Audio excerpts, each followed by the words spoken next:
The Kingdom of Aksum, Africa's lost empire of golden crosses, step into the shadows of history and uncover the epic tale of Aksum, Africa's lost empire of gold, faith, and towering stone giants. From its rise as a trade superpower controlling the Red Sea to its legendary claim as the guardian of the Ark of the Covenant, the Kingdom of Aksum was a civilization like no other. This is the story of warrior kings' sacred crosses and a forgotten glory that once rivaled Rome and Persia. Welcome to Mr. Africa, where we bring Africa's greatest empires back to life. Today, we journey to the heart of an ancient realm where faith and power built monuments that still stand and mysteries that still endure. Chapter 1. The Birth of a Powerhouse. The narrative of Aksum is a tale of extraordinary cultural and geopolitical fusion. A story that begins not with a single event, but with a slow, powerful coalescence of influences.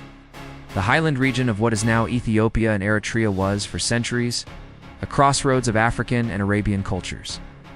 It was here that local Aga-speaking peoples, with their deep-rooted agricultural traditions and sophisticated knowledge of the land, encountered the maritime and mercantile expertise of settlers from the Sabian kingdom of South Arabia.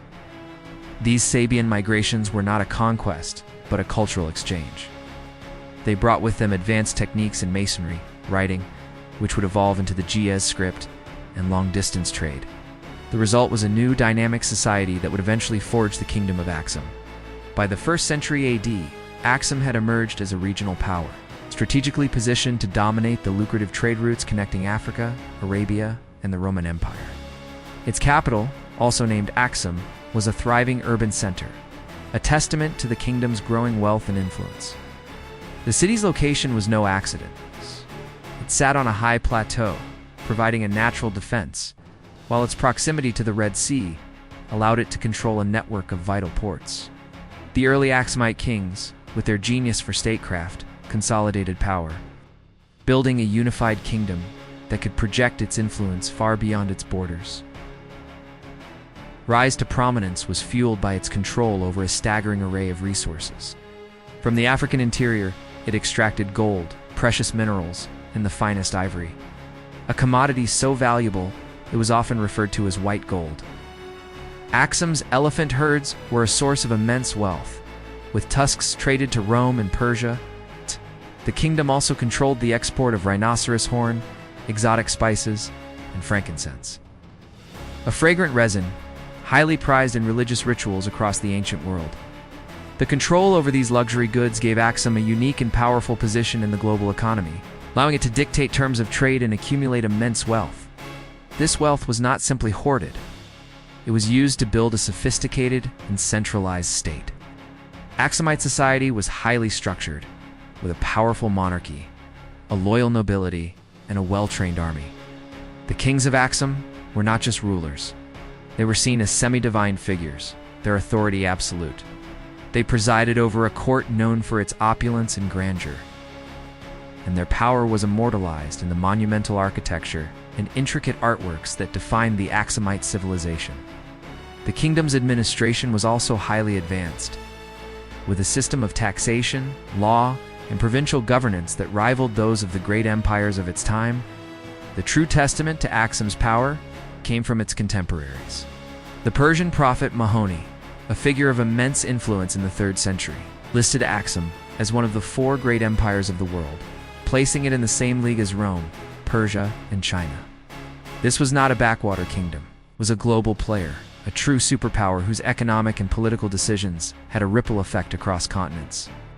The Aksumites were masters of their destiny, building an empire that was not a mere reflection of others, but a unique and powerful civilization in its own right, poised to make its mark on the world stage.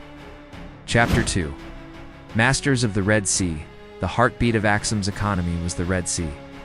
Its strategic coastline, particularly the port city of Agelis, was a nexus of global commerce. Agelis was not a simple trading post. It was a cosmopolitan metropolis where ships from Egypt, Rome, India, and Arabia docked, unloading their wares and taking on African goods. The sheer volume of trade passing through Agelis was immense, and Aksum's control over it gave the kingdom a chokehold on international markets.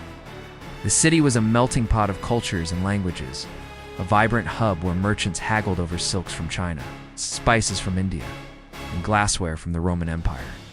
The Aksumite kings levied heavy taxes on this trade, ensuring a steady flow of revenue into their coffers, which funded their armies, palaces, and monumental construction projects. Aksum's power as a trading giant was further solidified by its sophisticated monetary system.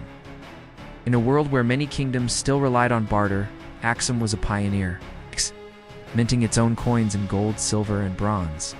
These weren't just local tokens. They were internationally recognized currency, a testament to the kingdom's economic stability and global reputation.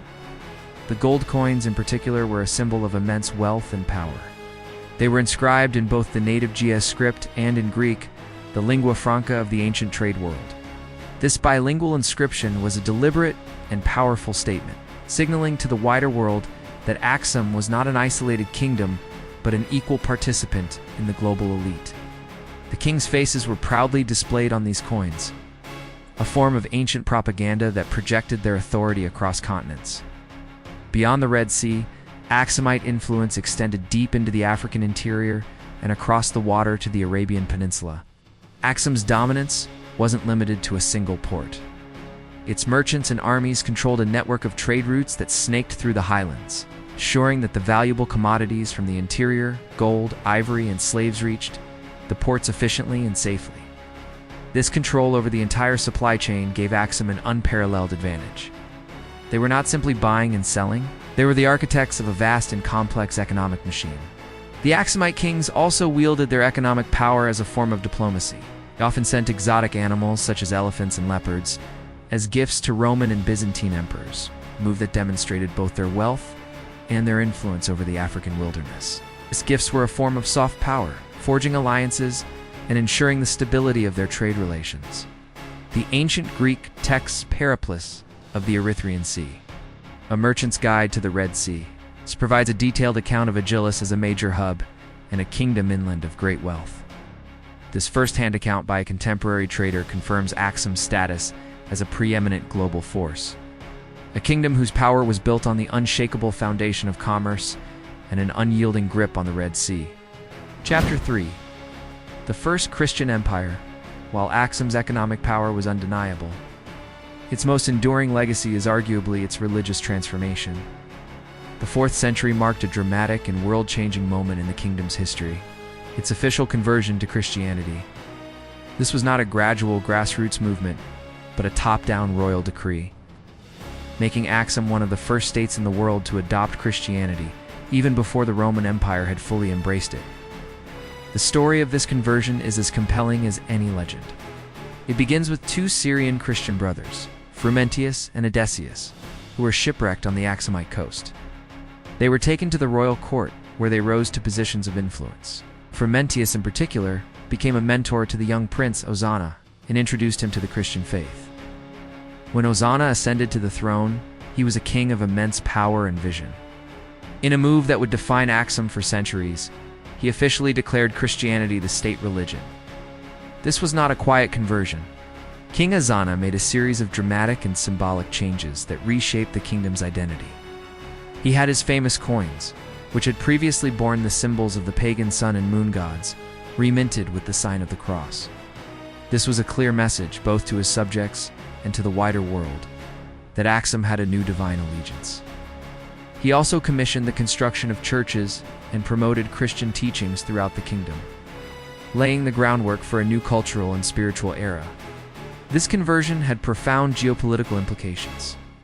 In the 4th century, the Roman Empire was still grappling with the Edict of Milan, and Christianity was a source of internal conflict and division. Aksum, by contrast, had a unified Christian state, which gave it a unique position as a Christian ally and a spiritual beacon in a region dominated by paganism and Judaism. This religious identity would later become a powerful force in Aksum's foreign policy and its relationship with its neighbors. The conversion also fostered a new era of cultural production. Christian art, literature, and architecture flourished, and the Ge'ez language was used to translate the Bible, creating a unique and deeply rooted Christian tradition. The legacy of this event is perhaps most visible in the Ethiopian Orthodox Tewahedo Church. This ancient institution, with its distinct liturgical practices and vibrant traditions, is a direct descendant of King Azana's decree. The church has preserved ancient manuscripts, unique hymns, and a rich artistic tradition that traces its roots back to the Aksumite era. The conversion was not just a historical event. It was the birth of a new cultural and spiritual identity that would endure long after the Aksumite Empire itself had faded. It is a testament to the foresight of King Azana and the enduring power of faith, which transformed a powerful trading kingdom into a Christian superpower. Chapter 4. The Obelisks of Aksum. The most visually stunning and mysterious relics of Aksum are undoubtedly its monolithic stelae, or obelisks. These are not simple stone markers, but towering, single-piece granite sculptures that represent the pinnacle of Aksumite engineering and artistic achievement. The obelisks served as dramatic, multi-story funeral markers for the kingdom's elite. Their facades carved with intricate patterns representing the false windows, doors, and floors of a grand palace.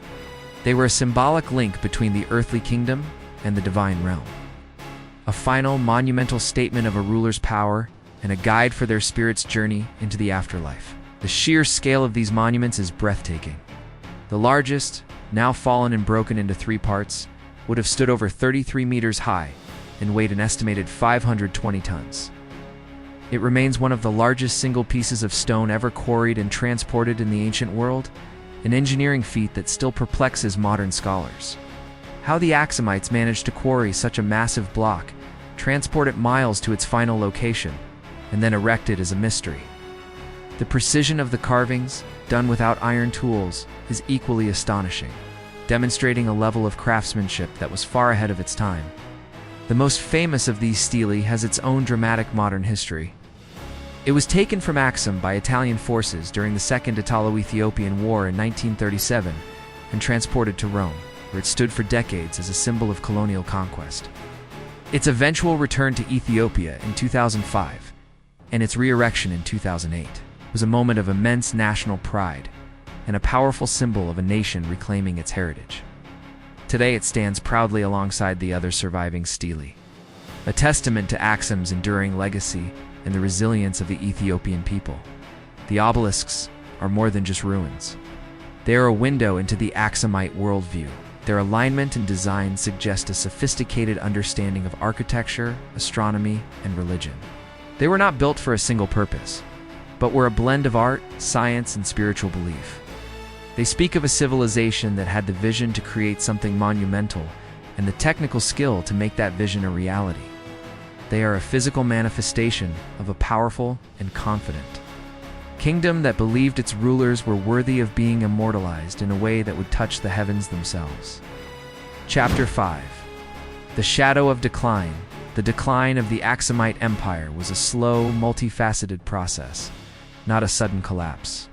Its downfall was a consequence of a fatal combination of external pressures and internal vulnerabilities.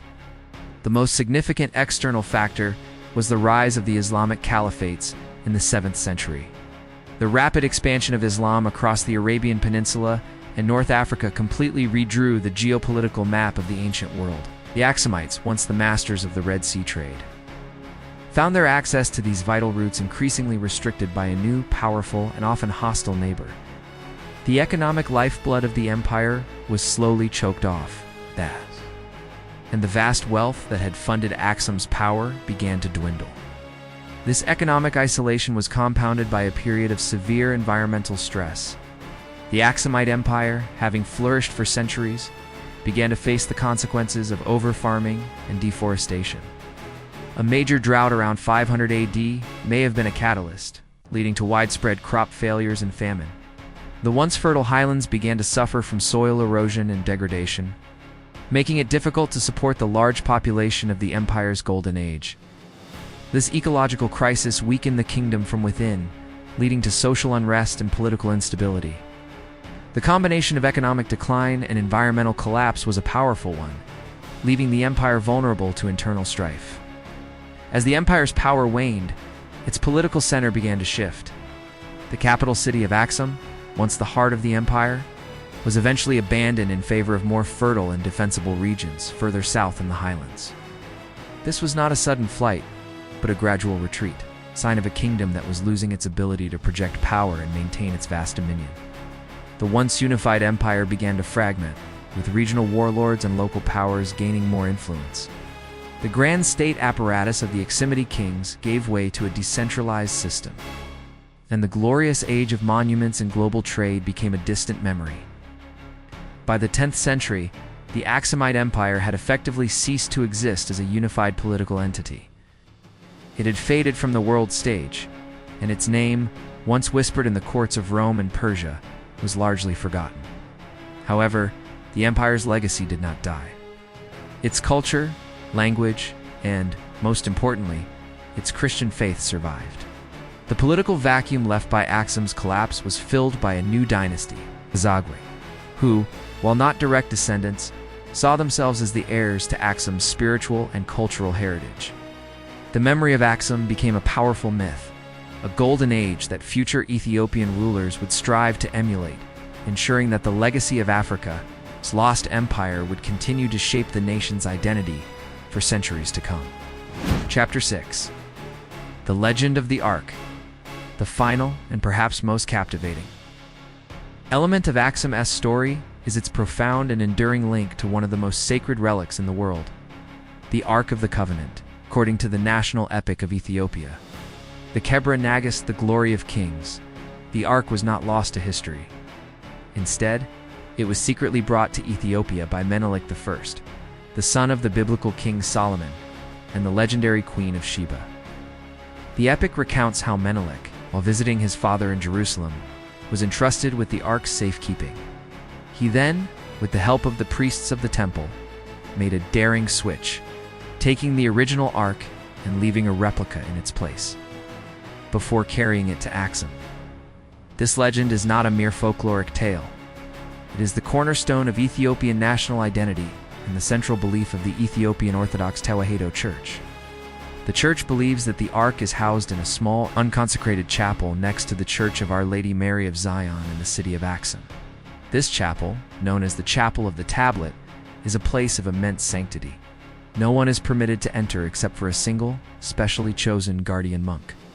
This monk, known as the Abuna, is appointed for life and is charged with the sacred duty of protecting the Ark.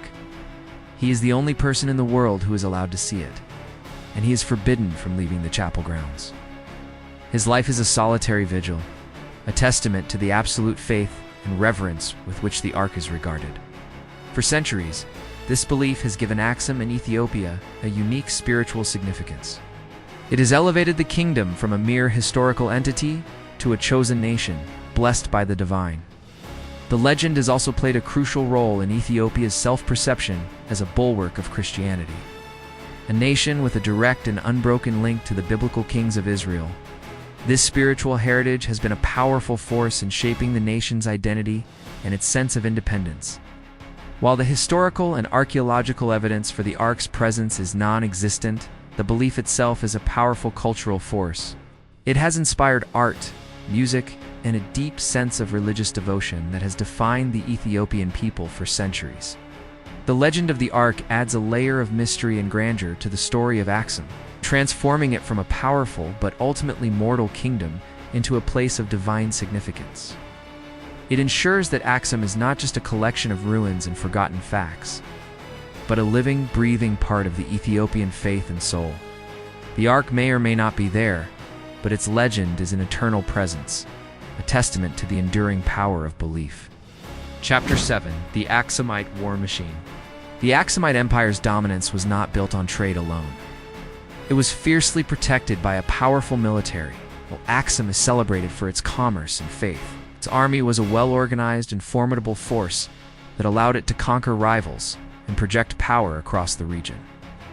Aksumite kings, like many ancient monarchs, were warrior kings, and their military exploits are proudly recorded on the stelae and inscriptions they left behind.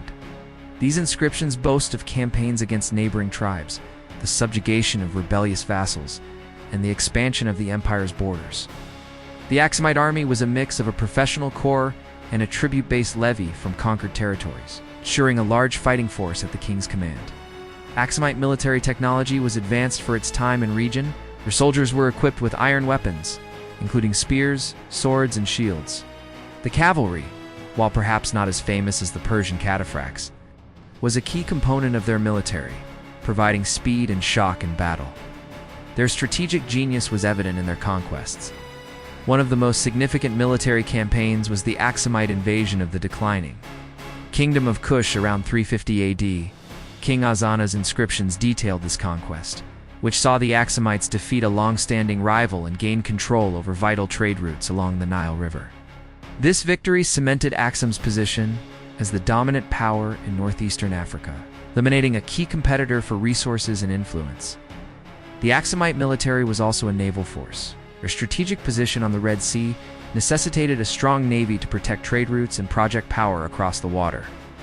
Aksumite ships patrolled the coasts, fending off pirates and controlling the maritime trade that was the lifeblood of the empire. This naval strength was crucial for Aksum's expansion into the Arabian Peninsula, a move that would define the kingdom's later years. The most dramatic use of Aksum's military power came in the 6th century under Exdagium, when the Christian community in the Himmerite kingdom of South Arabia was being persecuted by its Jewish king. Dunua's Aksum was called upon to intervene. King Caleb launched a massive naval and land invasion across the Red Sea, a feat of logistics and military might that few other kingdoms could have accomplished. The Aksumite forces were victorious, conquering Himyar and establishing a Christian viceroyalty in Arabia. This was the pinnacle of Aksumite military power, a moment when an African kingdom was so powerful it could project its military might across the sea to protect its religious interests and expand its empire. This campaign, however, would also mark the beginning of a long and costly war with the Sasanian Persian Empire, which eventually led to the loss of their Arabian territories. Chapter 8. The Ge'ez script in intellectual life. One of the most remarkable achievements of the Aksumite civilization was the development of its own indigenous written script, Ge'ez. This was a monumental leap for an African kingdom, and it speaks volumes about Aksum's sophisticated intellectual culture. Ge'ez is a Semitic language that evolved from the Sabaean script, but the Aksumites innovated upon it, creating a unique syllabic system that was perfectly suited to their language. Unlike its South Arabian precursors, Ge'ez became a true alphabet, with each character representing a combination of a consonant and a vowel. This innovation made it a more flexible and expressive script, capable of recording complex religious texts, royal decrees, and everyday commerce. The use of Ge'ez transformed Aksumite society. It allowed for the creation of a powerful state bureaucracy, with clerks and scribes keeping detailed records of taxes, trade, and legal disputes. This centralization of knowledge was a key factor in Aksum's ability to govern a vast and diverse empire. Royal inscriptions carved into stone stelae were no longer just a boast of a king's power. They were a permanent historical record, a tangible link between the ruler and posterity. King Azana's famous trilingual inscription, written in Ge'ez, Greek, and Sabine, is a masterpiece of ancient diplomacy, demonstrating the king's ability to communicate with his subjects and his international partners in their own languages. The conversion to Christianity in the 4th century gave Ge'ez a new purpose. The script became the language of the church, used to translate the Bible and other liturgical texts. This intellectual work was a massive undertaking, and it gave rise to a vibrant and unique literary tradition. The Aksumite church fathers produced their own theological works and hymns, all written in Ge'ez. This literary output was not just a religious exercise. It was an act of cultural preservation and self-definition. In an era when many ancient languages were fading, Ge'ez flourished, becoming a sacred language that is still used in the Ethiopian Orthodox Tewahedo Church today. Beyond the formal religious and royal texts, Ge'ez was also used for private and commercial purposes.